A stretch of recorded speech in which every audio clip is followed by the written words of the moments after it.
మీరు సరెండర్ చేద్దాం అనుకున్నారు కానీ చివరికి మీరు సరెండర్ అయ్యారు.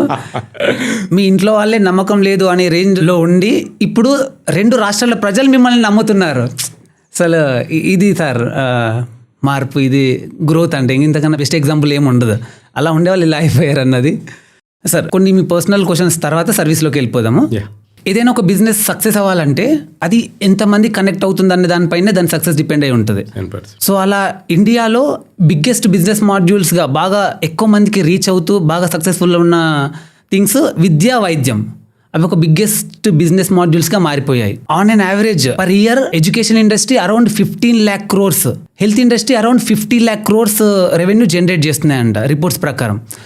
సో బిజినెస్ హెల్త్ పెట్టిన వాళ్ళు కానీ ఎడ్యుకేషన్ దానిలో ఎవరు ఇన్వెస్ట్ చేసినా చాలా మంది ముఖ్య ఉద్దేశం బిజినెస్ గానే ఉంది. సో మీరు చాలా వీడియోస్లో కూడా చెప్పారు మాకు కూడా స్కూల్ ఉంది అని చెప్పేసి మేము రన్ చేస్తున్నామని. సో స్కూల్ పెట్టడం వెనక మీ యొక్క ముఖ్య లక్ష్యం ఏముండే?